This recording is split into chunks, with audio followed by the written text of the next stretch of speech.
cleaning lady sang in Italian and made the billionaire's son speak for the first time.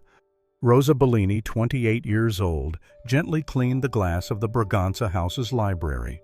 Her actions were soft, almost holy, as she watched the 8-year-old boy in his wheelchair. Louise stayed by himself among stacks of books, looking without thought into space, with blank eyes, a sign of deep aloneness. Rosa felt she must do something, so she started to sing softly a lovely Italian tune her grandma had taught her when young, Nina nana nina o bimbo aiuto. Her kind voice filled softly, making the still library feel calm and sweet. For the first time in 2 years, Luis slowly raised his head and the dullness in his eyes started to shine. He looked at Rosa as if she were a spirit, his mouth moving as he tried to copy the song. Rosa saw he was paying attention and gently moved closer, going on with the known tune. Luis watched her closely, and then, as if by magic, he softly spoke with a voice that was both weak and plain, "Rosa mia maestra." The young woman felt truly touched. She nearly let her cleaning rag drop as water filled her eyes. "Goodbye, child," she answered in Italian, bending by the chair, a rush of deep feeling hitting her. All at once, fast steps rang down the hallway, and Pablo Braganza, 38 years old, froze still in the library door. He just stood there, totally unable to move, as he watched his son, who had not said one word in 2 years, now talking. Not just talking, but talking in Italian to the cleaning woman. "Keep singing, Rosa," Pablo murmured, his voice full of feeling, hardly able to grasp the wonder happening now. Right then, Margaret Santos came out from behind Pablo, her face twisted with a mix of fury and fear. She saw the scene with pure terror at once, knowing that her strong place inside the house was seriously in danger. "What on earth is taking place here?" Margaret asked, her voice sudden and harsh, breaking the soft time. Pablo, however, did not take his gaze from his son, totally focused on the boy's change. "She made my son talk," he softly said, a deep sense of marvel in his voice. Rosa, feeling the quick stress and nervous from the watch, slowly stood up. Luis, as if knowing the change, put out his hand to her, softly saying her name again, "Rosa." His eyes gleamed with a clearness and insight he had not shown in 2 full years, a light of promise. Pablo slowly came closer, still feeling stunned, his thoughts rushing to make sense of what couldn't be. "Who are you, and how did you manage to make my son speak?" he asked, his voice filled with an urgent interest and a new feeling of hope. His stare, confused and seeking, stayed on Rosa, trying to grasp the amazing power she kept. Margaret Santos, 50 years old, rushed into the library like a hurt animal, her tiny, cunning eyes shining with pure anger as she watched Rosa still kneeling by Luis. "These are low tricks," Margaret screamed, pointing a blaming finger at Rosa. "Mr. Pablo, this woman is using unfair ways on the boy." Rosa slowly stood, her face red with guilt and unease under the strong blame feeling, the pressure of the time. "I was just singing, madam, singing in Italian," Rosa answered gently, trying to protect herself from the sudden attack. Margareta gave a harsh laugh. "How very easy! Where would a plain cleaning woman learn the words of the doctors who helped Luis?" She looked at Pablo, her voice becoming very bitter, full of hints. "Sir, this is Rosa Bellini. She lives in a small home in Guarulhos and looks after a sick mother." Pablo watched Rosa with fresh, though mixed interest, but Margareta kept up her non-stop attack, not wanting to stop. "I'm sure she looked up Luis online, learned some Italian words to win you over." She stated, her words meant to create worry and distrust. Margaret started to move around Rosa like a scavenger bird, her threatening look filling the space with a very clear stress. These women are just alike. A wealthy single man appears, and they begin their sly small tricks. Margaret snapped her words full of hate. Rosa dropped her head, taking in the harsh shame, aware she badly needed this work. Her mother relied on her pay for costly drugs, a heavy weight she held quietly. Before Margaret could go on, Pablo stepped in, his voice gentle but strong. "She made my son talk for the first time in 2 years. Just by chance." Margaret hit her foot, ignoring his words. "Luis likely would have spoken today regardless. I've looked after him for 15 years. I know each part of his growth." At the same time, the house workers had come together at the door, softly speaking and openly watching the event happening. Rosa felt their gazes, a mix of sorrow and wonder, burning her skin, making her unease worse. From his wheelchair, Louise saw everything, his eyes moving from Rosa to Margaret. For the first time in 2 years, he showed a true feeling, his forehead creasing as he felt the harshness in the house manager's tone. "Go back to your job, Rosa," Margaret told her with clear dislike. "And don't you dare come near the boy ever again, not without my direct word." Rosa bent her head without a sound and left the library, her heart sad with the unfairness. As she went by, Margaret moved close and softly spoke with hate in her ear, her voice a cold warning. "If you keep up with these games, you will truly feel sorry for it, my dear."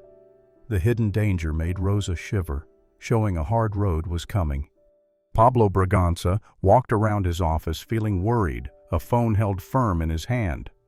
At the other end of the call, a secret agent carefully wrote down his orders. "I want to learn all about Rosa Bellini, where she lived, where she worked, why she speaks Italian, and most key." Pablo stopped, then went on. "Also look into the health help Louise has gotten since the crash. Something here is not right at all." At the same time, in the house kitchen, Rosa quietly watched Margaret making Louise's night drugs. The house helper held different bottles with odd skill, carefully mixing liquids with a planned calm that made Rosa uneasy. "Since when have you been the one for the boy's medicine, madam?" Rosa asked, faking a simple interest as she put away plates, aiming to sound normal. "Since the crash that made him like this," Margaret answered quickly, her voice sharp. "When Louise stopped talking, I fully took charge of his health help. The doctors trust me fully with his daily plan." Her words held a hint of wanting to own, making Rosa's rising doubt about the strange events even stronger. In a past memory, we see 2 years before Louise had a car crash where he lost his mother. Deeply hurt by the event, he fully stopped talking. Margareta, seeing a good chance to take power, began to slowly change his drug orders. She steadily raised the amounts of calmers and sleep aids, trying to keep the boy weak and uncaring, making sure her key part in his care and Pablo's need for her. Half a year before Dr. Carvalho, Luis's brain doctor, had truly advised a slow drop in his drugs and adding music help, hoping for him to get better. Yet Margareta stopped this key paper, cleverly telling Pablo that the doctor had instead said Louise was getting worse, fixing her story of his fall and her main hold on his healing plan. Rosa, sharp and smart, could not help but see that Louise always seemed sleepy and unsure after taking his drugs. Still earlier that day, before his usual amounts, the boy had been surprisingly awake and quick when she sang to him, a clear change from his normal way. "How many different drugs does he take daily?" Rosa asked, faking simple interest, trying to learn more details. 5 different ones: calmers, sadness drugs, mood balancers," Margaret said fast, secretly hiding the various containers from sight. "Hard things that a plain person would not grasp," she added, pushing it aside. Rosa watched closely, her look keen and thoughtful. She saw that many of the bottles held amounts that appeared far too big for a child his years, right away causing a bad doubt inside her. Her motherly feeling, a strong and steady power, was now fully awake, telling her that something was deeply off in Louise's health. Later that day, when Margaret left for the drugstore, Rosa took her chance and sat with Louise once more in the library, keen to know more. The boy was clearly more awake in the time between his drug amounts, a point that Rosa did not miss. "How do you feel, small one?" she asked gently in Italian, her voice kind and cheering. "Better without drugs," Louise replied plainly, even startling himself with the fresh clearness of his words, "better without drugs." Rosa stopped still, what his remark meant settling in with a cold heaviness. An 8-year-old child would not say that unless he felt naturally or some other way that the drugs were hurting him. The knowing sent a shiver through Rosa as a scary doubt began to truly form in her head. What drugs was Margaret truly giving him? Rosa softly asked herself, her thoughts speeding, linking the strange acts and the boy's quick, clear mind. Rome, 5 years before. Rosa Bellini, then 23 years old, walked with sure steps through the halls of the San Josepe School, one of Europe's most honored places for kids with special needs. She held a leather bag and showed the power of a trained teacher, a real master in her area. "Dr. Bellini," a friend said hello, noting her high name. "How is Marco today?" Rosa smiled brightly. "Amazing. He can already make full sentences in 3 tongues." Marco Antonelli, 8 years old and very autistic, had been her biggest test and her most treasured success. Rosa had made a new way using music in many tongues to get past brain blocks, and in just 1 year, Marco had changed from not speaking to a smart and talking boy. From Italian roots, Rosa had been taught 2 languages by her grandma, and her love for words made her study in Europe, where she focused on child brain growth, becoming a leader. On that awful day, Marco felt very worried. A storm was coming, and he always grew upset with shifts in the climate. During break time, a lost cat walked onto the wet school ground. Marco, driven to help creatures, managed to get away from Watch's only goal, beating all others. Rosa quickly ran after him through Rome's slick roads, her heart beating fast with a strong fear. "Marco, stop, please," she cried out wildly. The boy ran without seeing toward a busy road, constantly chasing the scared cat. Rosa nearly got to him, her fingers touching his bag, just as Marco went into the street without watching his mind only on the animal. The truck, unable to stop on the wet road, hit him. The crash was not Rosa's mistake, but she felt totally broken, her life falling apart around her at once. The Italian news made the sad event big, with papers yelling, "New method doubted after disaster." Families quickly took their kids from the school, and her co-workers started to keep away, leaving her alone. Her great job, made from years of hard work and new ideas, totally fell apart, breaking her work hopes. Rosa came back to Brazil, deeply hurt, and without money, a mere ghost of her old self. Working as a cleaner became her chosen way to pay a way to punish herself for a wrong that was not hers, carefully hiding her great skills and titles from everyone. Now back at the Braganza house, Rosa watched Louise sleeping deeply after Margaret's drugs, a known feeling of sadness covering her. She whispered in Italian a deep wish, "I failed Marco. I cannot fail you as well, small angel." Still, there was something very known about Louise. When he was awake, he showed the same feeling and smarts that Marco had, lighting a small spark of hope inside Rosa. She knew she could quietly use her ways, using Italian songs as a soft, quiet link to get to him, a light kind of healing. In her plain chest of drawers, hidden under simple clothes, were the papers that might help Louise. Her focus on therapy in many tongues, her paper in brain growth, and her wide learning could totally change his getting better, but she kept them deep heavy with guilt and shame. "Maybe," she softly said gently, touching Louise's sleeping head, a calm decision building inside her, "You are my next chance to do right, to change things one more time." The Braganza house hummed with fancy doings. Pablo had set up a meal for 20 rich Sao Paulo pairs, likely backers in his new giving plan. Glass shone under costly lights, and the smell of fine food filled the good air, making the stage for a night of clever talks. Rosa worked quietly, giving out bubbly and carefully putting every detail in place, trying to stay unseen. Margaret, though, watched her like a hunter, carefully planning Rosa's ruin and waiting for the right time. While cleaning the guest washrooms, rich Lady Viviane Martinez, very drunk, took off her diamond ring to clean her hands and by mistake left it on the stone sink. Rosa found the costly gem and at once went below to give it back, her truthfulness steady and not swayed by the desire. "Madam Margaret, Mrs. Martinez forgot this in the washroom," Rosa said, giving the ring to the houseworker. Margaret smiled like a serpent, a cold, planned look. "How good of you.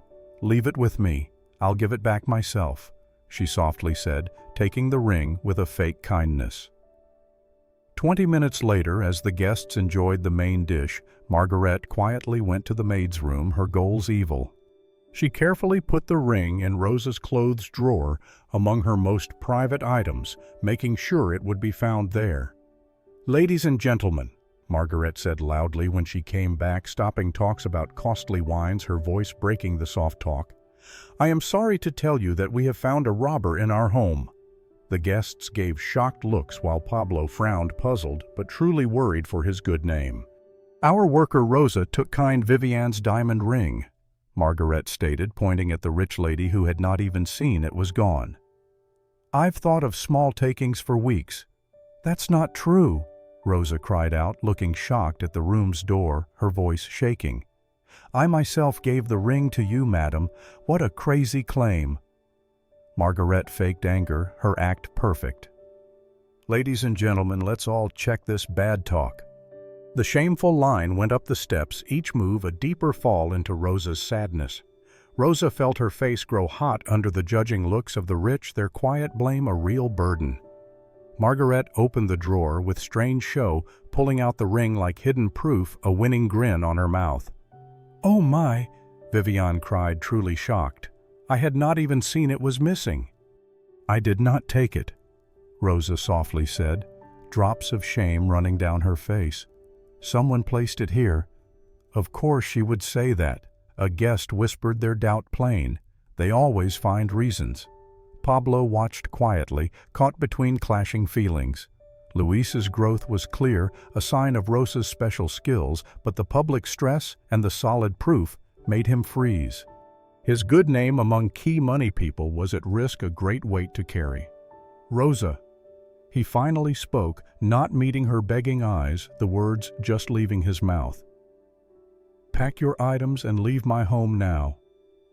"Mr. Pablo," Rosa begged sadly, her voice weak.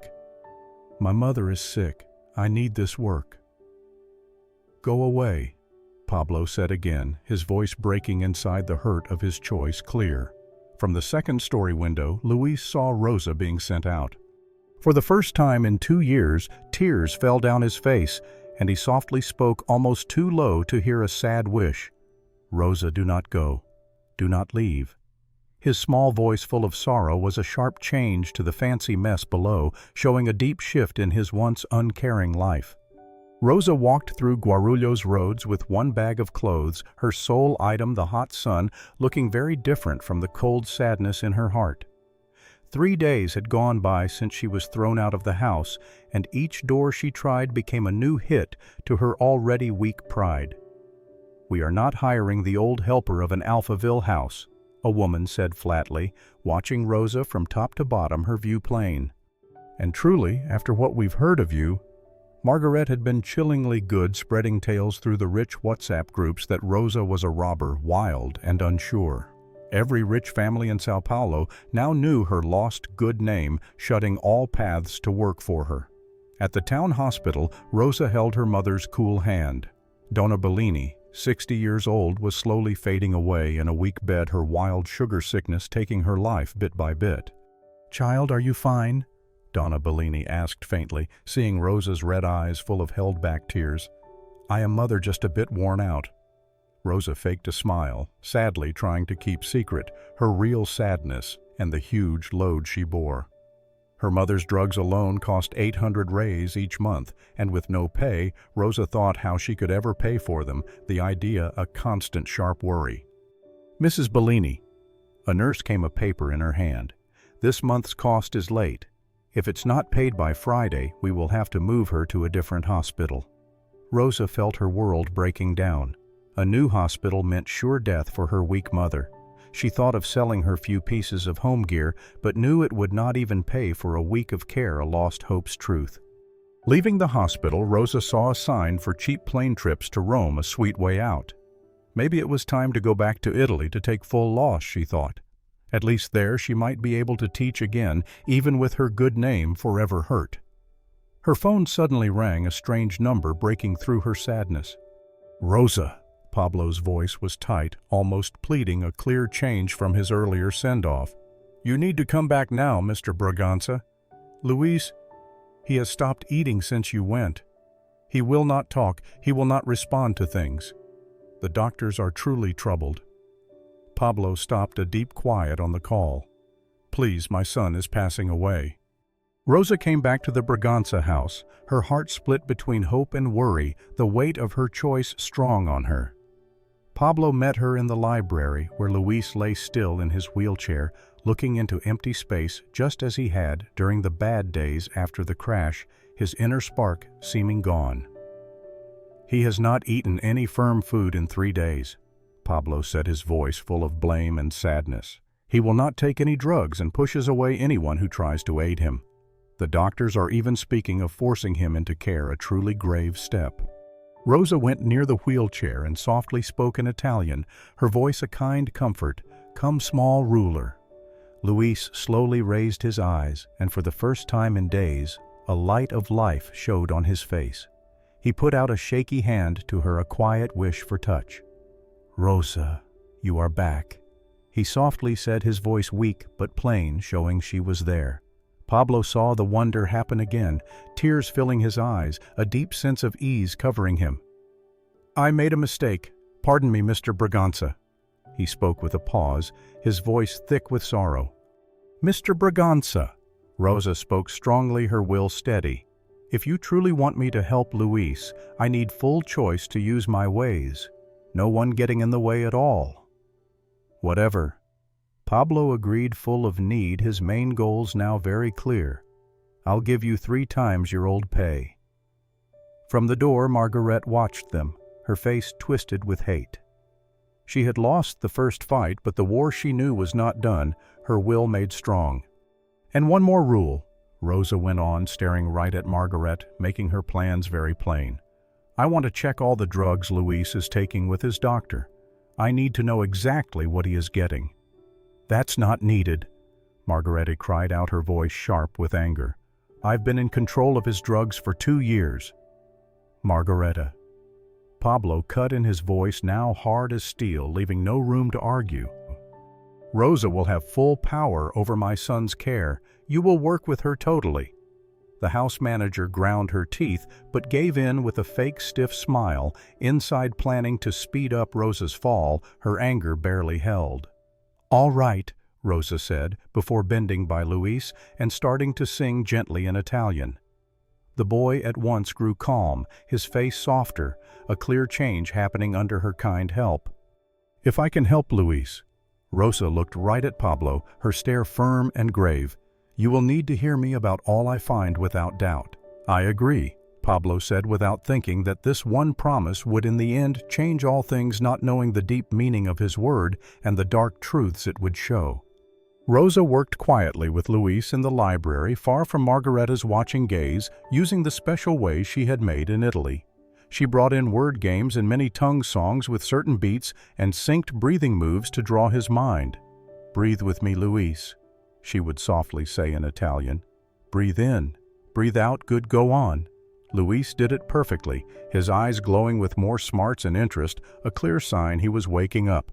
In just 2 days, he was already making full sentences, switching easily between Portuguese and Italian, an amazing step that should have needed months, surprising Rosa with his fast growth.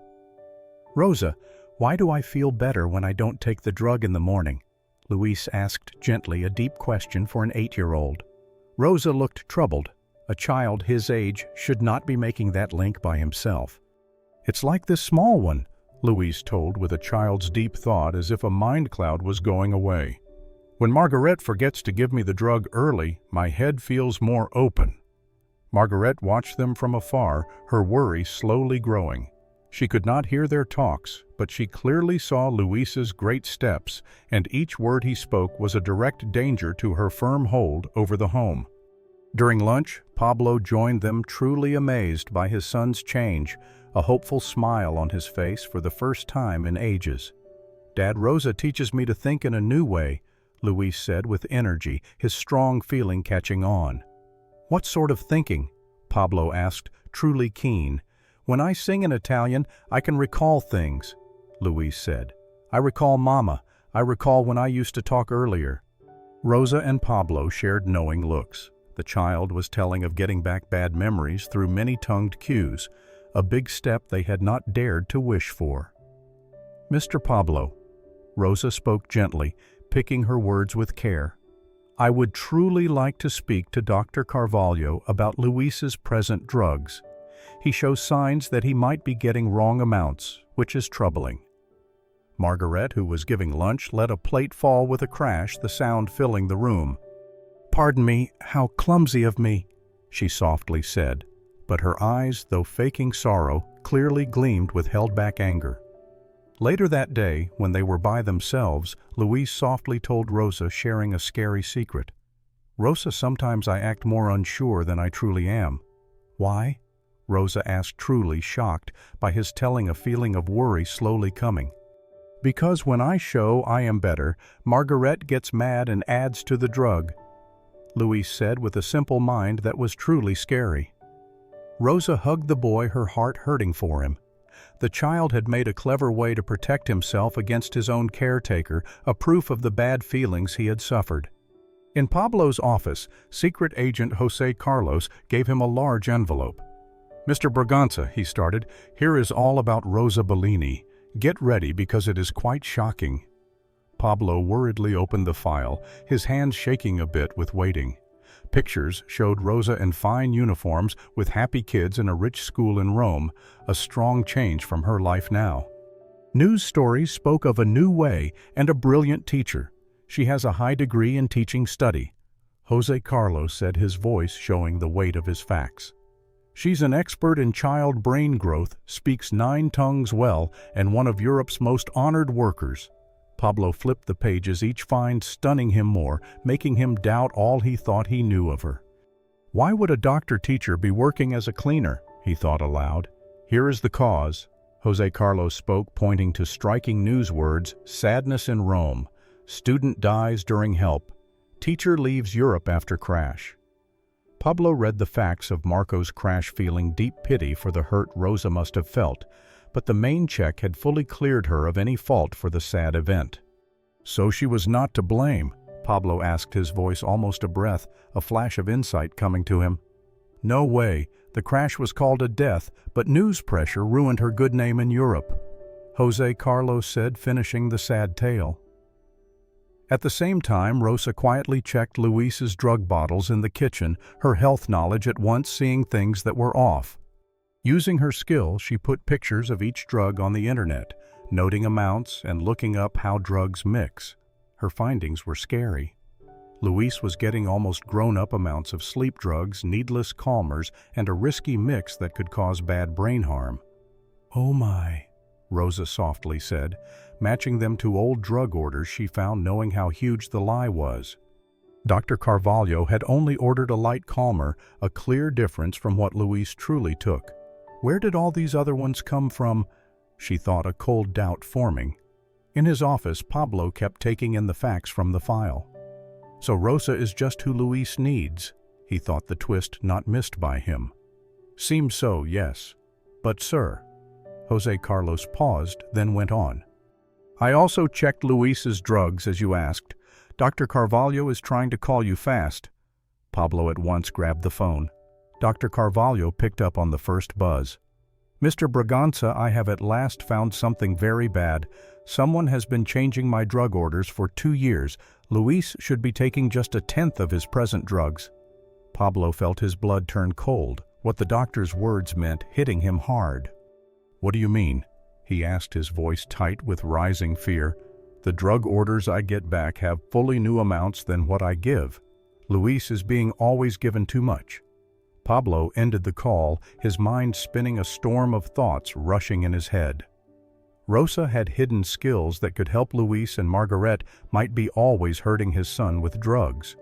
Still, he had given Rosa full power, a word that now felt like both a weight and a way to the truth.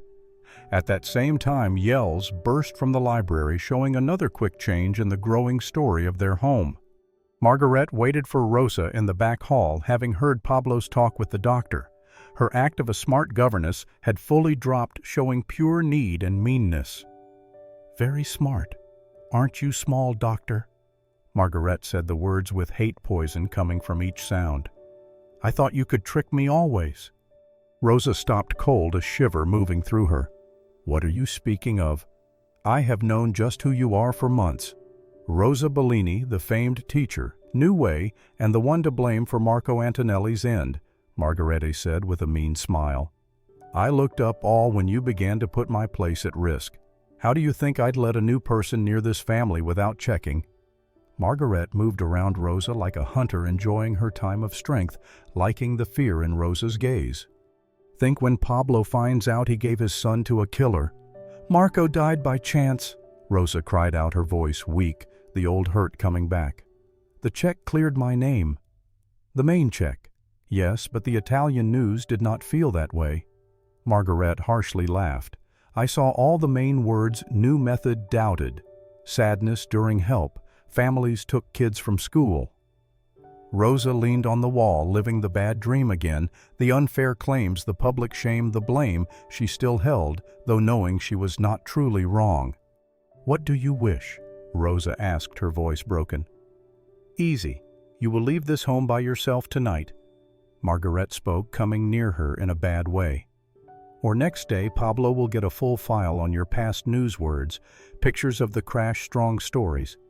Louise needs me, Rosa softly said with urgency, her heart hurting for the boy. Louise was perfectly well with me for 2 years. Margaret boldly lied, turning the truth. You are putting his head full of risky ways that have already ended a child. The words hit Rosa like sharp knives, proving her biggest fear, hurting another kid. And don't even think of telling Pablo of the drugs, Margareta softly said with mean joy, a bad warning in her voice. He will never trust a wild liar over me, someone who has looked after this family for 15 years. You have till midnight. Go quietly or you will be shown as a killer. And this time I promise your mother in the hospital will have health problems. The last danger left Rosa totally still, a cold knowing that Margaret not only ruled the house but had links through the whole city, able to do unseen harm. Pardon me, Marco, Rosa cried as Margareta went off, a deep sorrow covering her. Maybe I truly am fated to hurt kids even with my good aims. At 5 in the evening, Margaret made a special coffee for Rosa. With skilled hands, as if she had done this often, she smashed 2 Rivotril drugs and stirred them into the sugar, making an amount meant to cause mind fog without killing, a quiet act of betrayal. Rosa, dear, Margaret spoke sweetly, her voice falsely nice. I have made a strong coffee for you. You must be tired from all your tough work. Rosa, still upset by the threat, took the cup without doubt, her defenses low. The coffee tasted a bit sharp, but she thought it was due to her stress and the wild events of the day, not knowing the risk. 20 minutes later, during her help time with Louise, Rosa began to feel odd. Her words grew unclear, her moves not smooth, a troubling sense of being lost covering her. Rosa, are you well? Louise asked, worried right away, seeing the quick shift in her. I am fine, small one, Rosa answered, but her tongue felt thick, making her words hard to say clearly. She tried to stand to get a book and fell, almost landing on Louise's wheelchair. At that exact moment, Pablo came into the library, still working through the stunning facts about Rosa's skills and his talk with Dr. Carvalho. He saw Rosa rocking, her eyes foggy, almost hitting his son, his safe feelings rising up. Rosa, what is going on? Pablo yelled, rushing to guard Louise, a mix of fear and blur in his voice. I do not know, Rosa spoke with a pause, trying to hold herself against the table, her mind unclear. I feel faint. Margaret showed up at the door as if by chance, her timing oddly perfect. Oh my, she is having a breakdown. Dad, this is not good, Louise said worriedly, in Italian, his keen young mind knowing something was truly off. Something is not proper. Pablo held Rosa by the arm, split between his new grasp of her skills and the puzzling proof happening before his eyes. Did you take anything? Are you unwell? He asked, looking at her face for replies. No, I would never! Rosa tried to fight, but her words came out mixed and unclear because of the drug's effects. Mr. Pablo. Margaret stepped in with fake worry, her voice soft and tricky. Folks with bad pasts sometimes have sudden fits. Perhaps it's the stress of keeping her real self a secret. Pablo stopped still, what was meant hitting him hard. Margareta knew of Rosa's past, all the tough facts she had tried to hide. You are putting my son at risk. Pablo burst out, his puzzle turning into pure rage, the worth of his child's safety most important. Leave this place. Rosa tried so hard to tell of her finds about the drugs, but the calmer made her unclear her tries useless. Pablo helped her from the library, truly torn between keeping his son safe and his rising doubts of Margaret, a fight burning inside him. "Louise, are you well?" Pablo asked his son, his voice full of worry. "Yes, Dad, but Rosa." Louise looked outside the window, watching Rosa trip through the garden, a look of care on his young face.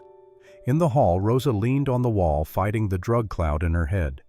A bad, sure feeling started to form. Someone had given her drugs, and she knew just who it was, her will growing strong even in her mixed state. Even while drugged, Rosa made her mind work, aiming at one key goal: she needed proof before Margaret fully broke her. With clumsy but firm moves, she went to Margaret's office on the next floor. The door was open. Margaret, too sure, had not cared to lock it, leaving a vital chance for Rosa's urgent plan. Rosa came in without a sound, her feelings sharper even with her weakness.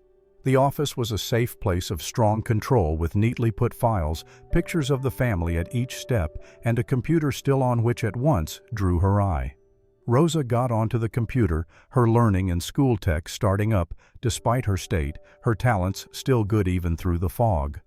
In the My Papers folder, she found a dark pile of riches, fake quit letters from old workers, all young women always picked on by Margaret. More terribly, she found Dr. Carvalho's first drug orders changed by computer to much bigger amounts, clear proof of bad acts. "Oh my," Rosa softly said, putting all on her web account, a rush of terror covering her. Margaret had been always hurting Louise with drugs, slowly and on purpose. More files showed the full plan. Margaret got hold of health emails, made fake papers saying Louise was getting worse, and kept a secret drugstore of unapproved medicines, all meant to keep her in charge. Rosa found even more shocking papers, hidden bank accounts where Margaret moved money from the house notes of lost gems she had sold, and full plans to remove any woman who put her place at risk. "She is a monster," Rosa softly said carefully, putting every file on the net, each bit of proof a cold sign of Margaret's evil. Most troubling was a file called Rule Holding Secret Sound Files, where Margaret had taped Pablo's talks, threatened other workers, and kept full notes on every person in the home, a net of bad control. Rosa even found erased emails where Margaret warned doctors who asked about Louise's amounts. Dr. Carvalho had tried to lower his drugs many times, only to get secret threats showing how much Margaret scared people. Steps sounded in the hall. Margaret was coming up. Rosa quickly sent the last file and shut the computer, her heart beating hard in her chest. When Margaret opened the door, Rosa was faking a trip near the table, trying to look confused and safe. "What are you doing here?" Margaret yelled in doubt, her eyes growing small. I lost my way." Rosa spoke with a pause, still under the drug's effect. "I was trying to find the washroom." Margaret looked at the computer, but it was shut fine, showing no signs of being touched. "Leave this place at once," Margaret ordered, her voice sharp. Rosa fell out, but in her pocket her phone shook quietly, a sign that all the key files had been safely put on the net. Margaret did not know it, but she had just lost the fight, her tricky plan now shown. Rosa held strong proof of years of bad acts. Next day, Rosa softly said to herself, a strong will taking over her fear, the truth will at last be known. Her resolve, made keen by unfairness, now shone brighter than before. Margaret found Rosa in the kitchen the next day, still a bit shaky, but more clear, her mind now sharper. The governess, made brave by her thought victory, chose to speed up her bad plans. "I hope you slept fine," Margaret said with fake kindness, a dark hint in her voice. "Because today will be your last day here." Rosa turned, a strong will rising inside her, even with the remaining fear. "Louise knows the facts of you," Rosa said, her voice firm. "Louise is a puzzled child who spent 2 years taking drugs for mind calm." Margaret calmly hit back, ignoring the boy's words. "No one will trust a thing he says." Margaret came near in a bad way, her eyes shining with evil aims. Do you know what is going to happen tonight at the giving party before 300 rich people of Sao Paulo? I am going to show you as a child killer. The proof I found will make it true." "What proof?" Margaret smiled with evil, sure of her smartness. "You broke into my office while drugged yesterday. Anything you say will be called a false sight or a payback act." Rosa at once saw the perfect trick Margaret had set, knowing that even with true proof it would seem like the urgent anger of a jobless worker. "I have lawyers, news friends, and 15 years of perfect good name." Margaret went on, enjoying each bitter word, liking her safe-seeming place. "You are a false cleaner with a bad past in Europe. You hurt Louise with drugs for 2 years. Rosa softly said, her anger rising, her voice shaking with right fury. "I looked after Louise." Margaret burst out, her calm breaking, showing her inner unease. "I held this family close. Pablo needs me. Louise needs me." Margaret seized Rosa's arm with a strong hold, her eyes wild with a fierce need. "Tonight at the party, your life stops for good, and if you try to hurt me, I promise your mother in the hospital will have deadly problems." "You cannot do that," Rosa breathed, scared. "I can and I will," Margaret softly said, her voice cold and scary.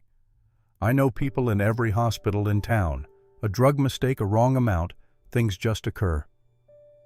From the hall, a small but strong voice in plain Portuguese broke the stress. "Eu ouvi tudo." I heard all.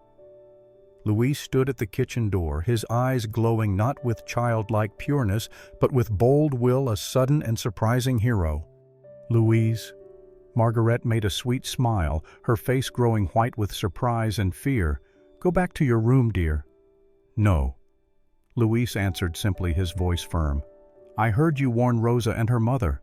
I heard you say you gave me drugs I did not need."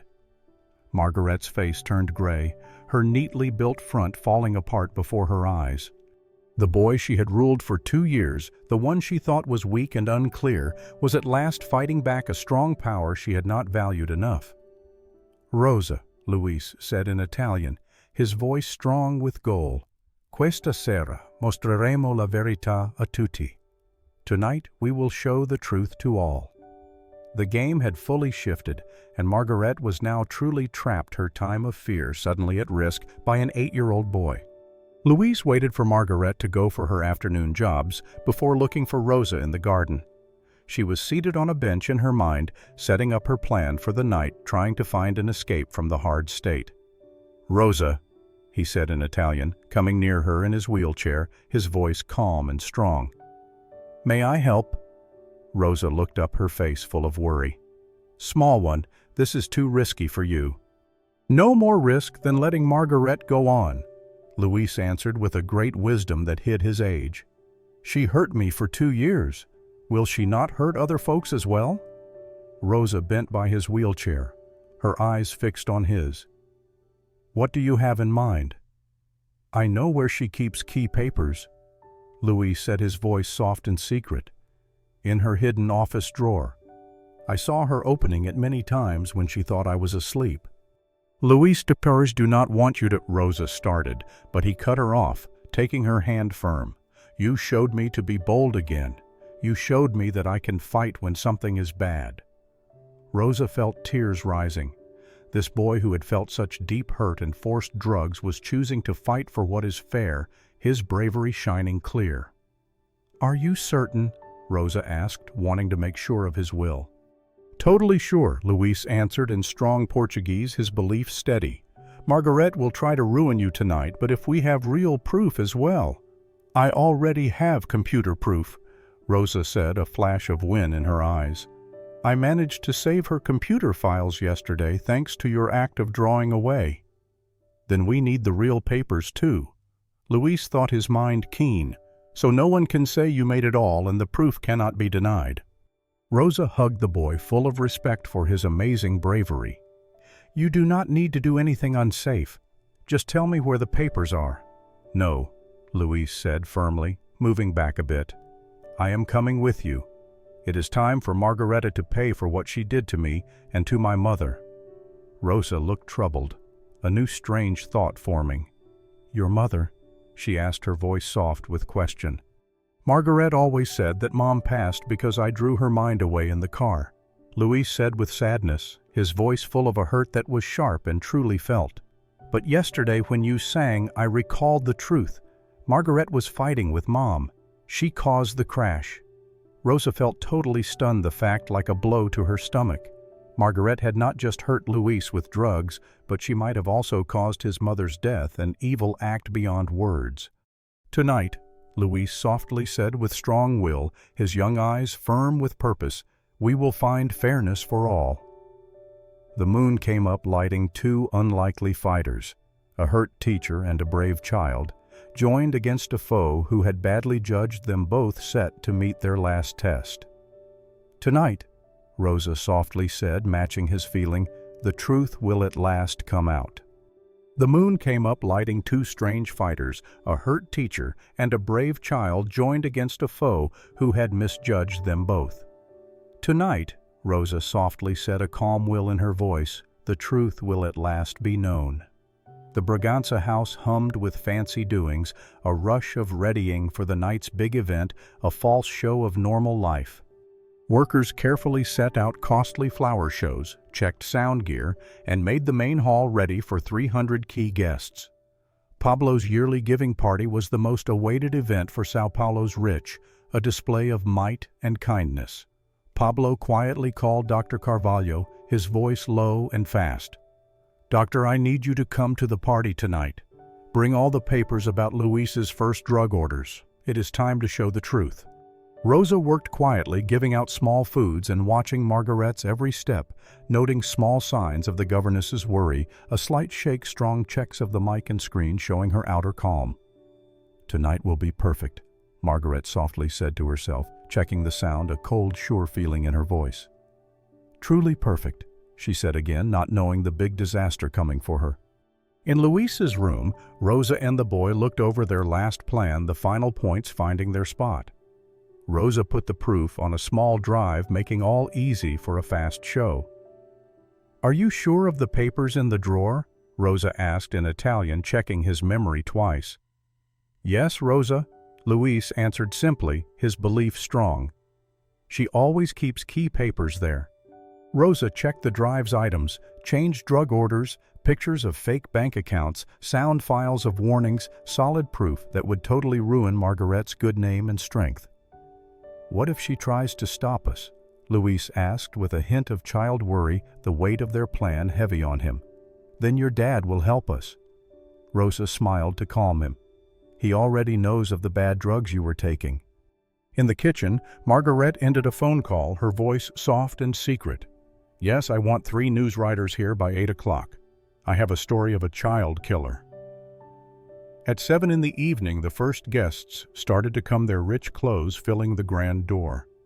Dr. Carvalho came in quietly through the back, holding a bag full of Luis's first health papers set for the clash. Pablo met him alone, his face hard. Doctor, thanks for coming. Tonight we are going to show what Margaret did to my son.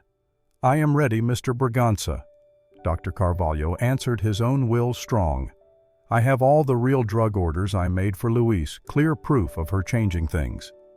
Margaret moved through the hall, saying hello to guests with fake smiles, enjoying her planned payback against Rosa, a dark joy shining in her eyes.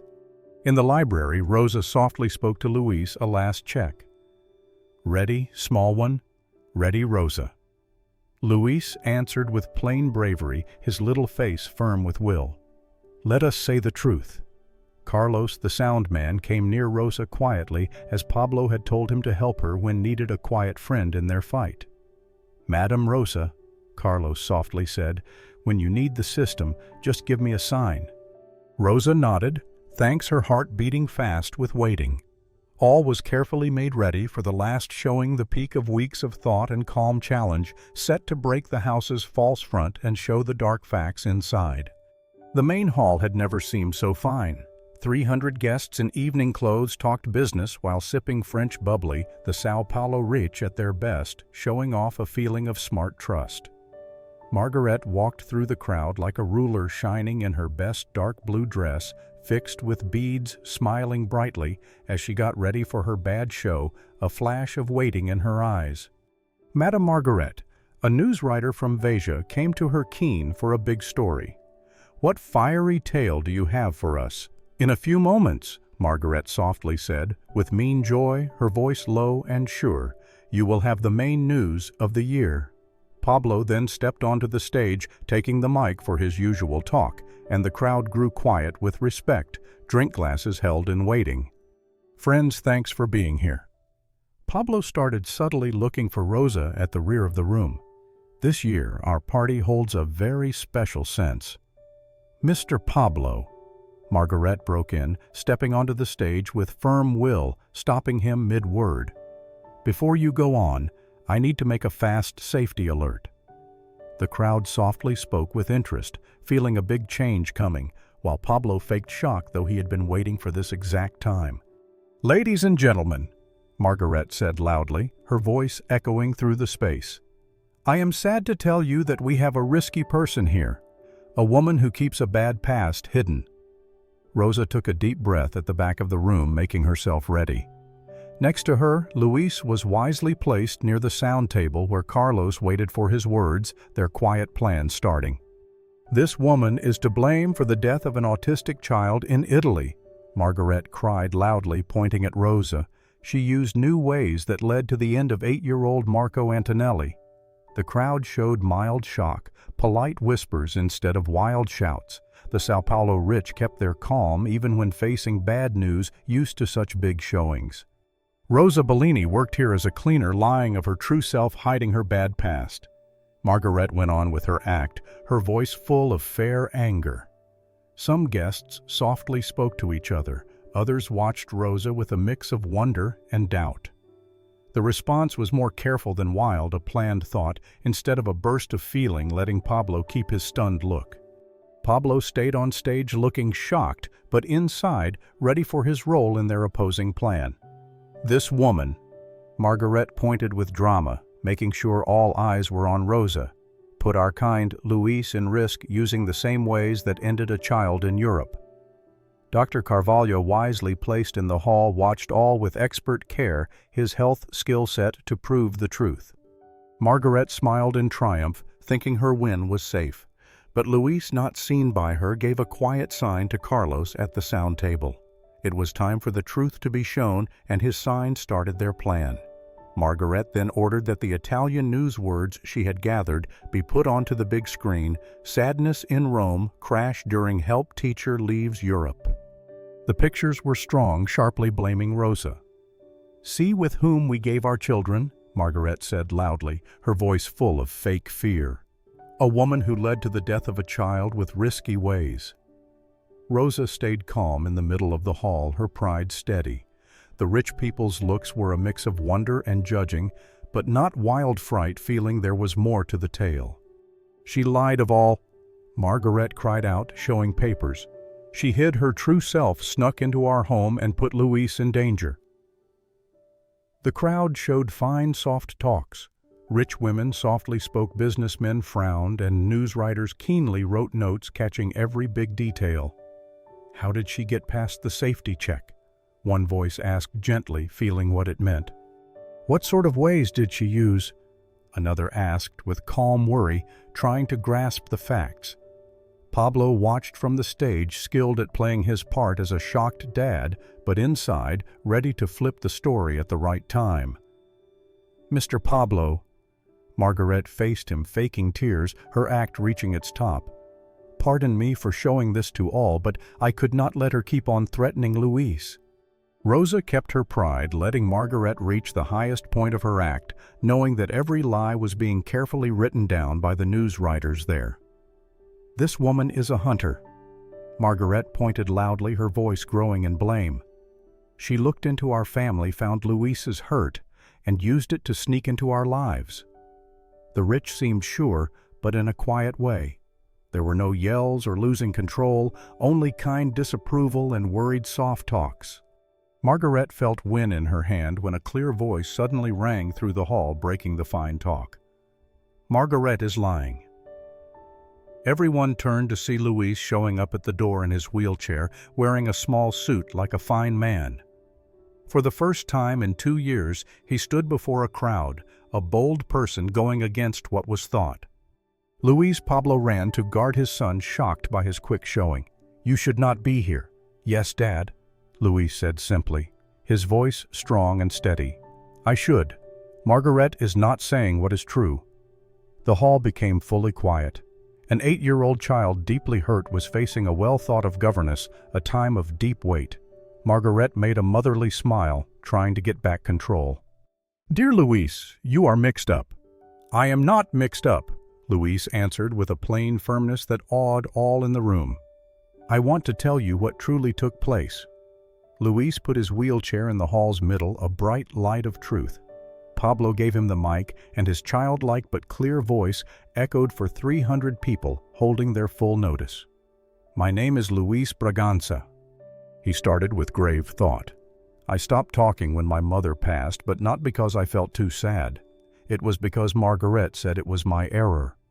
The crowd softly spoke, drawn by this shocking new tale of events, their interest growing. "Margaret gave me many drugs daily," Louise went on with plain but strong words. "She said they were to aid me, but they made me very weary and unclear." Dr. Carvalho quietly came near the stage set to prove every detail of Luis's story. "When Rosa came and sang to me for the first time, I could think clearly," Luis said, his voice growing strong. "She did not hurt me. She aided me." Margareta tried to stop him. "Luis, dear, Margareta spoke to me when Dad was not near." Louise broke her off with shocking bravery, going through her false act. "She said that if I spoke of the extra drugs, she would harm other folks." The hall stayed in polite quiet, the weight of his claims clear.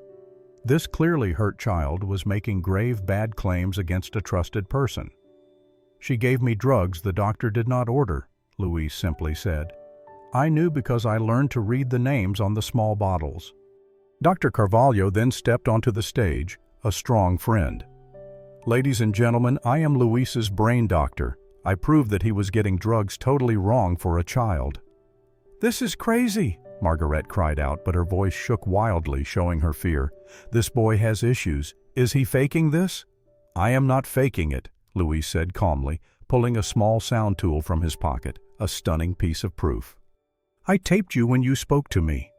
Margaret turned white, her face losing color as what was meant hit her. "How could you?"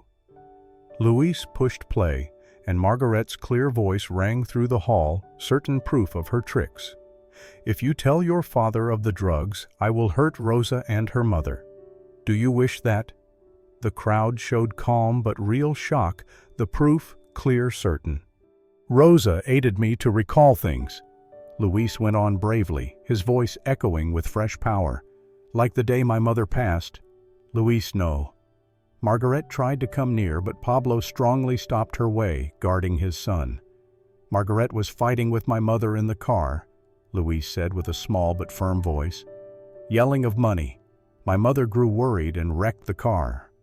The quiet in the hall was full, a deep and heavy calm. 300 rich people had just heard a crushing telling a truth that broke their world.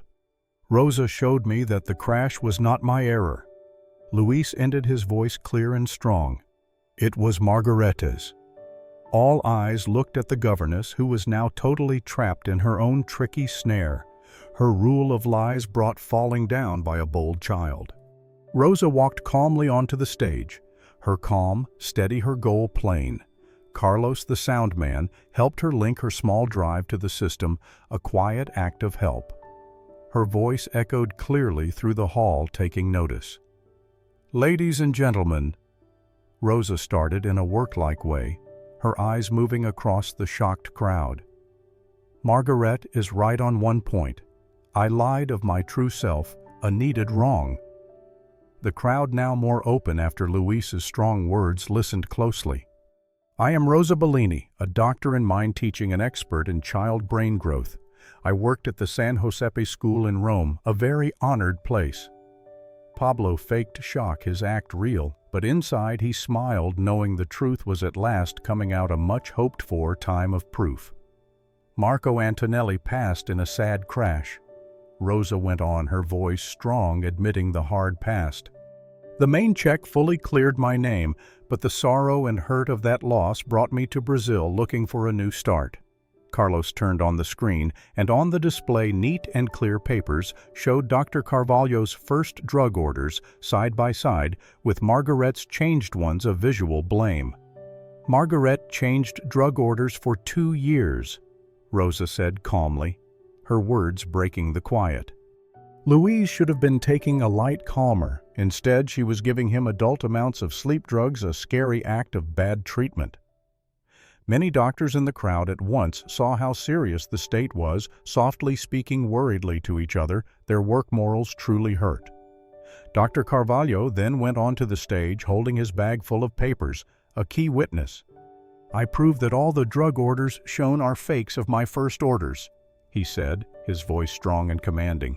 The next screen showed bad emails Margaret warning Dr. Carvalho, trying to get money from other doctors and buying drugs without orders, showing her wide net of tricks. She warned any expert who tried to aid Louise. Rosa said, her voice full of fair anger. More proof showed up in order odd bank moves. Internet sales of lost gems recorded shifts of money, a long past of money wrongs. For 15 years she used this family. Rosa cried out, her voice rising with the weight of her claims. Margaret Santos changed this home into a place of threats and bad treatment. "Not true," Margaret yelled badly, her neat front breaking apart. "She made all up. How can I make up your own files?" Rosa asked calmly, then showed the last key bit of proof, secret sound recordings by Margaret of private talks catching her evil plans. The crowd was shocked in a calm but deep way, the honored governess being shown as a constant bad actor, her true self laid open for all to view. Pablo then took the mic, showing strong fatherly anger, his voice shaking with fake rage that felt truly real. "Margareta Santos, you hurt my son with drugs. You are fired, and you will be caught." Guards came to Margareta, who stood alone in the middle of the hall, the very folks who had clapped for her moments ago, now watching her great fall. The Sao Paulo rich had just seen the grand fall of a woman they had trusted for years, her neatly built life of lies breaking around her in one crushing moment, her power totally gone. Margaret, circled by guards and blaming looks, had a partial mind breakdown. Years of lies fell around her, but she still badly tried to defend herself, her mind breaking from the stress. "Do you not see?" she yelled, losing all calm, her voice rough with need. "I looked after this family, I kept all going." Pablo came near, hardly holding his rage, his eyes burning with anger. "You looked after. You hurt my son with drugs for 2 years." "Louise, it was hard." Margaret burst out, showing how unstable she was. After Maria Helena passed, he cried, often asked things. He needed rules. Rules. Dr. Carvalho stepped in, shocked by her twisted thoughts. "You gave drugs to a hurt child." "He grew better," Margaret said with urgency, holding to her false belief. "Quiet, no troubles. Rosa spoiled all." Rosa bravely came to her, her voice strong. "Why would you do that to a good child?" Margaret gave a harsh laugh, a cold, empty sound. "Do you think Pablo would see me if Louise was normal and free?" The telling shocked all. Margaret had on purpose kept Louise ill and needy to stay crucial to hold her wrong feeling of power and worth in the family setup. Maria Helena began to doubt, Margaret said, in part, her words rushing out. She was asking things of costs of some lost items. "Is that why you made the crash?" Pablo asked tightly, his voice full of doubt. "I did not cause anything," Margaret denied. But then, her calm breaking, she went on. "I was just saying that finding out some things would be bad for all." Her words, though not a full telling, were enough to link her to Maria Helena's end. "And then," Louise said with a small voice, his eyes on Margaret, "you said it was my fault." "Because it was easier," Margaret replied without thought, then at once knew her big mistake, her words hanging heavy. The crowd was stunned and quiet, totally shocked by what she said. Margaret had just partly blamed herself, the truth slowly but surely showing. "I gave 15 years. Margaret went on, fully losing her calm, her voice rough with anger. "And you were going to swap me with a new person. You were a pest, Pablo said with held-back dislike, his voice full of scorn, breaking my family from within. Margaret made one last urgent move. Without me, Louise will go back. You will be lost. Never again, Rosa said firmly, her voice sounding with power and belief. You will never touch this child. The guards cuffed Margaret as she softly said unclear warnings, her power now totally gone. Her partial telling had been heard by 300 key witnesses, giving her no way out, her end set. With Margaret being led away, Rosa could at last tell her full story, the truth she had long kept hidden. Pablo gave her the mic with fresh respect, a sign of sorrow and awe. Now that the truth of Margaret has been shown, Rosa started, her voice firm and clear. I owe you all my true tale. The hall listened with respect. After seeing such big events, all wished to grasp this amazing woman who had come out of the dark. I am the child of Italian movers in Guarulhos. My grandma taught me 2 tongues and pushed me to learn, putting in me a love for study and words. She stopped, looking at Pablo with full truth.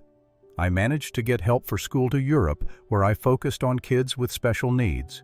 I made ways for help in many tongues that aided hundreds of children, and Marco was my biggest win, an autistic boy who grew well with my lead. She took a deep breath, holding her feelings as she told the hardest part of her past. On the day he passed, Marco ran off during a storm to save a cat. I ran after him, nearly got to him, but he was struck by a truck. The check fully cleared my name, but the sorrow and hurt of that loss crushed me, leaving me broken and lost in deep sadness. Some guests were clearly touched by Rosa's plain truth, their shared feeling openly showing. I came back to Brazil without money and sad. Working as a cleaner was my way to pay a way to punish myself, keeping my skills from a world I thought I had let down. Pablo came to her, his true guilt clear, his eyes full of sorrow. Rosa, why did you not tell me from the start? He asked, his voice gentle with sadness. Because I feared letting another child down, Rosa said, her weakness fully shown. When I saw Louise so still in the library, I saw Marco once more. I could not stop trying to aid him. Dr. Carvalho, a witness to Louise's change, proved her words. Rosa's ways saved Louise. Without her stepping in the brain, harm could have been for good. He said, his expert view strong. Rosa showed me to be strong, Louise simply said, his small voice showing his thanks. She never hurt me. She aided me to recall that I am smart. Pablo then bent before Rosa, a sign of real humbleness and deep respect. Pardon me. I doubted when I should have believed. You saved my son. Pablo, Rosa said, using his first name for the first time, a sign of their growing bond. You were guarding Louise. Any dad would do the same. Rosa softly touched his face. You could not have known the full facts. The hall burst into real claps, a wave of true feeling covering the guests. The change was done. Rosa had moved from blamed bad person to clear hero through the sure power of truth and kindness. Rosa, Louise asked with hope, his eyes glowing, are you going to stay with us? Rosa looked at Pablo, who softly said, his voice full of deep wish, please, not as a worker, but as kin. Rosa's bright smile lit up the whole hall, a light of hope and joy. Yes, small one always. Fairness had won, and a new family made in hard times was truly starting its future bright and full of good things. 6 months later, Margaret Santos was in a cell waiting for court. The claims against her were strong: hurting a child with drugs, stealing money warnings, and being part of Maria Helena's end. Her capture became a countrywide event, causing much anger. Other rich families, moved by the facts, began checking old workers fired by Margaret, finding a path of ruin and tricks that had gone on for years, her bad acts now fully shown. At the Braganza house, life had fully changed. Luis, now free of needless drugs, showed his inborn smarts, learning piano, speaking 3 tongues, and truly aiding Rosa with a special plan, doing well in his fresh freedom. Pablo found Rosa in the library, setting up teaching items, a calm time of home joy. The lawyers brought facts, he said, a grave look on his face. Rosa stopped tidying and turned a hint of worry in her eyes. Pablo held official papers. Margareta goes to court in 3 months. The state lawyers want 15 to 20 years in jail for the shown wrongs.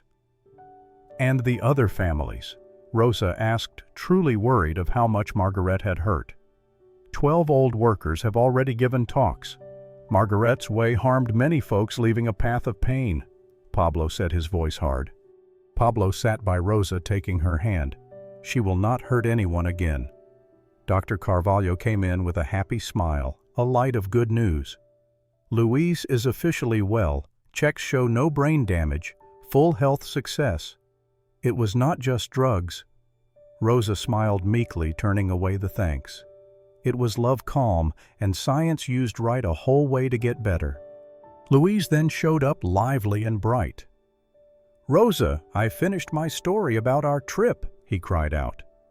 Rosa took the book, reading the name, How Rosa Saved Our Family by Luis Braganza. She read his words out loud. Rosa is not a normal teacher. She is a hidden angel who came to help us. Pablo felt true, feeling his heart full of thanks. "Great son," he praised. "Rosa T." Luis went on with zeal, his keenness clear. "Dad has a gift for you." Pablo stood up a bit, worried, his manner showing his deep feelings. "Rosa, you have fully changed our lives.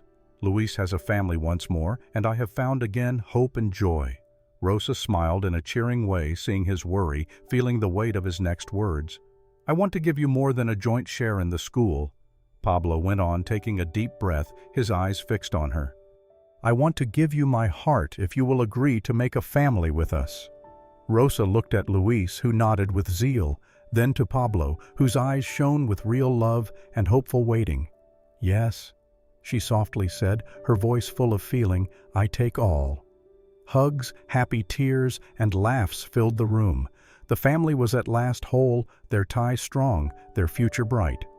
Outside, the Sao Paulo sun shone bright upon a fresh chance at joy made of truth, fairness, and full love, a proof of strength and hope.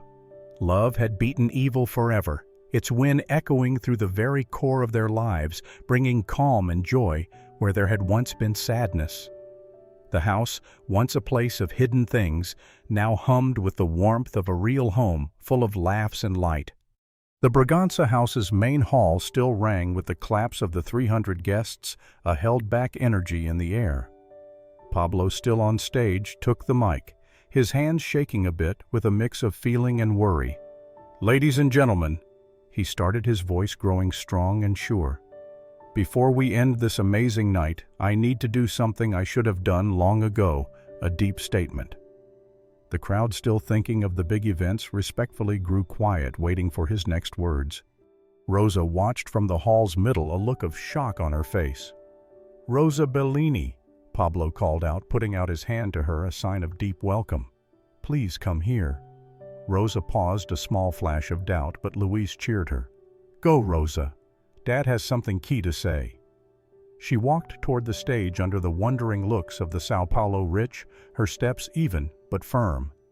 Pablo helped her onto the stage, holding her hands gently, his look full of awe.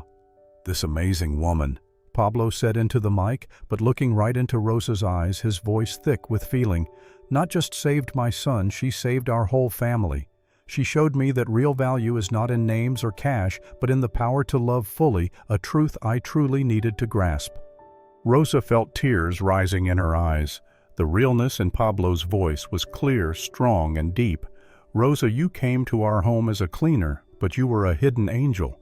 You brought back my son's voice, the light to his eyes, and you filled our house with hope once more." Pablo bent on the stage, before all a deep sign of lowliness and love. The crowd softly spoke, truly touched by his deep act. "I love you, Rosa," he said, his voice firm. "Not for what you did for Luis, but for who you are, your good heart, your bravery, your power to forgive, even when I was wrong." Pablo then took a ring from his pocket, a shining sign of his promise. "Will you wed me? Will you truly become part of our family, making us whole?" The hall went fully quiet, all holding their breath in waiting. Rosa looked at Pablo, bending before her, then at Luis, who nodded with zeal from the stage's side, his young face bright with hope. "Pablo," she softly said, But the mic made her voice louder, carrying her weak spot to every part of the room. "How can I trust once more? How do I know you won't doubt me again when hard times come after all that has gone between us?" Her true question rang through the hall, showing her staying fear and heart hurts. Pablo stayed, bending his eyes shining with real tears, a sign of his true sorrow. "Rosa, you have every right to doubt," he said, his voice full of lowliness. "I failed you when you needed help the most." He then stood up, still holding the ring, and looked right into her eyes, his gaze firm and full of a deep, strong love. "But I promise I will spend the rest of my life showing that I earn your trust, not just as a man, but as a real partner through all hard times." Rosa felt her heart beat fast, her feelings spinning. Pablo's truthfulness was clear, but the fear of being hurt again made her stop, a held-back shade from her past. "Dad truly loves you." Louise came near in his wheelchair, speaking into the mic with childlike thought, his voice holding surprising power. "He cried much when you went and asked me to say sorry for not trusting you." Pablo, clearly feeling, proved his son's words. "Louise is right. I knew that without you, our home became just an empty house again. You changed it into a dwelling full of warmth and life." Rosa looked around the hall. 300 people waited for her reply, but she focused only on the two men before her, their faces marked with hope and love. "Rosa," Pablo went on, a new depth in his voice, "I am not just giving marriage, I am giving a real shared path. We will make a plan together to aid kids with special needs. You're learning my means and Luis's love as our spark, a shared wish." Dr. Carvalho came near the stage, a helpful smile on his face. "Rosa, as a doctor, I can say that what you two have is special love built on shared regard, and aims a truly strong base for a family and a common task." Rosa took a deep breath, looking at the plain yet fine ring, then back at Pablo's honest face. "Pablo, I agree to wed you, not for safety, not for thanks, but because I saw your true heart today, open and weak." She put out her hand, and he gently, with respect, put the ring on her finger, a sign of their strong tie. "And I agree to be your partner in the plan we will make in raising Luis, in building a family based on love and truth." Luis yelled in Italian, his joyful, "Hurrah, Rosa will be my mom!" The hall burst into true claps. The Sao Paulo rich had just seen not just the showing of a bad person, but the deep birth of a real family, a deep and lovely time. "When will we get wed?" Pablo asked, smiling, his eyes full of waiting. "When you and Luis feel it is the right moment," Rosa answered, hugging the boy, her heart full. "Soon." Louise laughed, making all others laugh too, their joy catching. The getting well was done, their future now shining with the hope of shared dreams, and full love, a proof of strength and hope. 4 months later, in a plain house in Itaquera, Margaret Santos wore a blue cleaning suit. At 54 years old, she had found out what it was like to live on the other part of the boss-worker bond, feeling the same shame she once gave. "Margaret," the house owner called out sharply, "do not forget to clean well behind the fridge and be careful with my items." "Yes, madam," Margaret answered, taking in her pride, a sharp taste in her mouth. Oddly, she now grasped the shame Rosa had felt. On the full bus to work, she saw newswords in the papers, "Bad governess waits for court," and "Braganza family makes school for children." A picture showed Rosa, Pablo, and Luis visiting kids with special needs. An image of warmth and hope. Rosa was bright, Pablo proud, and Luis smiling, the same family Margareta had tried to ruin, now growing a clear change from her own dark life. "How awful what she did to that child," a writer said, their voice full of hate. "How can someone drug a child?" Margaret dropped her head, acting not to hear each knowing look on the road, a hard sign of her loss of status. At work, her boss treated her with work-like calm. There was no too much meanness, just the clear truth of being a normal worker, losing special rights or power, living a life she once scorned. "Margaret, today, you clean the washrooms and recall no using the main washroom," her boss told her, the words ringing with harsh humor. She herself had often said that to Rosa, a troubling copy of her old acts. At night in her small but neat room, Margaret counted the money she had made enough to live well, but without the rich things she had taken for years, a constant sign of her past wrongs. On her small TV, she watched Pablo's talk. Rosa was helping plan a help center for kids with special needs, and her many-tongued teaching way was showing amazing results, a proof of her skill and hard work. Margaret shut off the TV, feeling the heavy burden of the odd twist. The woman she had tried to ruin was now making a future of hope and kindness, a sharp and painful change to her own end. There was no too much hate in her penalty, only the cold truth of living truly for the first time in years. Her real punishment was not the public shame, but the sharp knowing of the good she could have done if she had picked love instead of power, a deep and sure sorrow. On Monday, she would face a court case that would likely send her to years in jail. But her true prison had already started living with the fact that she had lost 15 years hurting good folks, her every act pushed by wanting too much in power.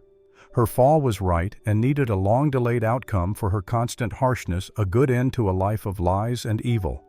10 months after the party that changed all the Braganza house's small church was fixed with plain yet fine flowers. Rosa had picked small white flowers and white roses, signs of pureness and new starts, showing the deep change in her life. Only 40 close guests were there, including Dr. Carvalho, true workers, some of Pablo's friends, and Donna Bellini. Rosa's mother, now at last well from sugar sickness and bright with joy, seeing her child's happy new part. "My child is lovely," Donna Bellini softly said in Italian, fixing Rosa's plain head, covering happy tears in her eyes. "Your grandma would feel so proud." Rosa wore a quiet white dress without too much show her beauty, coming from the real joy that shone from inside her, a light of peace. "Thanks for being here, Mother. I know it was not easy to take all the shifts." Rosa softly spoke. "This man truly loves you." Donna Bellini smiled, her eyes shining. "And Louise, he is the grandson I always hoped for, a real gift." At the small church door, Louise waited proudly in his small fancy suit, holding the wedding bands on a soft pillow. He had pushed to be the ring holder, a task he felt was a special mark showing his full spot in this new family. "Rosa," he softly said when she came near, his voice full of childlike awe. "You are lovely, like a spirit." "Thanks, my child," Rosa answered, kissing his head with love, her heart full of warmth for him.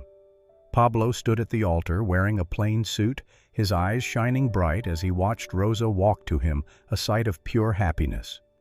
There was no too much show, only true love being marked, a deep ceremony showing the realness of their joining.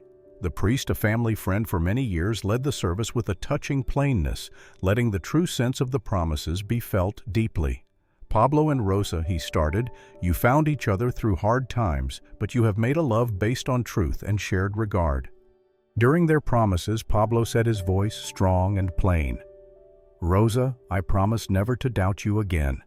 I promise to be a real partner, not just a man. Our home will always be a place of love and truth, a safe spot for our family."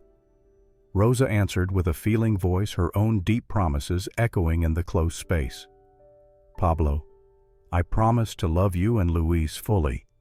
I promise to change our house into a home full of laughs, tunes, and hope, a place where we can all truly grow well."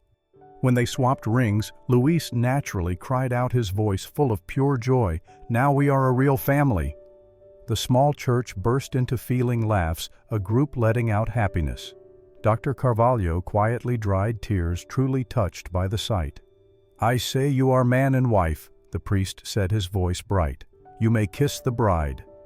The kiss was soft, polite, and full of future hopes, a kind sign on their promises. Louise clapped with zeal, his keenness catching, "Long live Mother Rosa." The guests clapped warmly, their joy for the pair clear. Pictures caught the perfect time, freezing it there.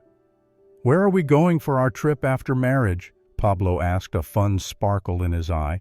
Rosa smiled, her answer deep. "I want to show Luis where I worked and visit Marco's grave with our new family to honor our past and take on our future as one." 1.5 years after the wedding, Rosa was clearly 4 months pregnant as she led repair work on a big house in Villa Maddalena. The future Braganza Bellini Center was slowly forming a proof of their shared dream and hard work. "Rosa, you should not be carrying these boxes," Pablo softly warned her, taking teaching items from her hands, his voice full of kind worry. "I am pregnant, not ill." She laughed but gladly took his help. "I want all to be ready to greet the first kids," she said, her keenness catching. Louise, now 10 years old, helped sort kids' books in many tongues, his bright eyes showing his keenness. "Rosa, when our small sister is born, will she come to work here as well?" he asked, already seeing their future as one. "When she gets older and wishes to help." Rosa smiled, touching her stomach. "But first, she needs to learn to move." The center started small, a fixed-up house meant to serve 20 kids with special needs. At first, Rosa would use her many-tongued ways, but with real hopes grasping the hard parts ahead. "Dr. Carvalho has said he will join as a free helper," Pablo told her, checking a list of helpers, a key gain for their group. "And we got town approval to open." "How many children are on the waiting line?" Rosa asked, keen to start their work. 15 keen families. We will start slow as we set out," Pablo answered, his voice full of hope. Rosa looked around the main room being painted with bright shades, already seeing the place full of children's giggles. "Marco would be happy knowing his tale is guiding this," she thought, a soft smile on her mouth. "I am sure he is," Pablo answered, holding her from behind a safe arm around both mother and baby, a sign of their whole family. Dr. Carvalho came for the last check, a happy smile on his face. "Rosa, the help gear has come. Nothing too fancy, but quite good to begin as planned." "Perfect. We do not need costly tech. We need love and calm." Louise ran in lively. "Rosa, the first group comes next week. Ready, small one?" Rosa asked, her eyes shining. "More than ready. I am going to teach all Italian." Rosa hugged Louise, feeling the baby move in her stomach, a new life keen to join their world. "I think she is thrilled too," she laughed. Pablo watched his wife and son setting up their shared dream, his heart full of thanks, seeing the lovely truth they had made. The center was small, but it was the true start of something special, something deeply important. "It is going to work," he softly said, a calm, sure feeling in his voice. "It will," Rosa proved, looking around the brightly colored room, her gaze full of will and hope. Love always wins. It was not a school empire yet, but it was real hope for families who badly needed it. That was enough to begin a proof of their steady trust in the strength of love and hard work. 3 years after the wedding, Rosa walked through the Braganza Bellini Center, holding Helena, her 8-month-old child, while watching Luis, now 12 years old, calmly helping a 6-year-old autistic kid make his first words in Portuguese. "Very good, Pedro." Luis cheered, his voice kind and helping. "Now try to say thank you in Italian." "Thanks." "Gaz." Pedro made sounds, and Luis cheered as if it were the biggest success in the world, his joy spreading. The center had grown naturally, now helping 50 kids in 2 nearby homes, yet it kept the same known and warm feel Rosa had always hoped to make. "How are the outcomes from the first year?" Pablo asked, coming with a health paper, keen for new facts. Dr. Carvalho wrote down growth in 80% of the children. Rosa answered proudly, gently, rocking Helena, a look of deep pleasure on her face. "They are not magic, but they are real and lasting steps forward." "And the school's keen on the way," Pablo went on. "USP wants to do a main study." Rosa smiled, her wins getting wider notice. "And we got an invite to show our results at a child doctor meeting." Helena made sounds that seemed like mother in Italian, making Rosa laugh. "I think she is already learning," she chuckled, liking her daughter's first tries at words. Louise came near lively. "Rosa, Pedro managed to sing the whole Nina Nana tune. Do you want to hear it?" "Of course, small one." They went to the music room where Pedro shyly sang the same song that had changed Luis's life years ago, a full turning point. Rosa felt tears of feeling rising. "Marco would be proud," she softly said to Pablo, a sad, sweet nod to the past. "He is," Pablo answered, kissing her head, his love and help steady. That day, the family went to the burial ground where Rosa had put a plain sign, "Marco Antonelli, your memory sparks the Braganza Bellini Center." "Marco," Rosa spoke in Italian, her voice soft with recall. "This is Helena, and Louise has grown so much. Now the center aids many kids." Louise then gently put a new picture on the grave showing kids of different lands playing as one, a lovely gift. "He would wish to know that you do not have bad dreams anymore, Rosa," Pablo said gently. "I truly do not," Rosa proved, seeing the truth of his words. "Only good dreams now." Coming home, Helena slept calmly in Rosa's lap while Louise played piano, the sweet sounds filling their home with peace. Pablo worked on plans for slow growth, maybe another center in Campinas in 2 years, their view growing steadily. "We are happy," Rosa saw looking out the window at the garden where all had started, a place of deep change. "Very happy," Pablo agreed, hugging his family, their tie strong and real. Louise stopped playing piano and joined the hug, his spot firm inside their kind circle. "And Helena will grow up in a true family," Louise added, his voice full of sure hope. Rosa looked up at the star-filled São Paulo sky, thinking of her path from a hurt cleaner to a loved wife, a devoted mother, and an honored teacher. Her life changed beyond thought. Her pain had a reason, not just to help Louise, but to make a ring of love that was gently growing, touching many lives. "Love always wins," she softly said, just as she had years past. But now she truly felt it, her heart full of firm belief. Love always wins, a truth that had been shown through every test they had met, every block they had passed.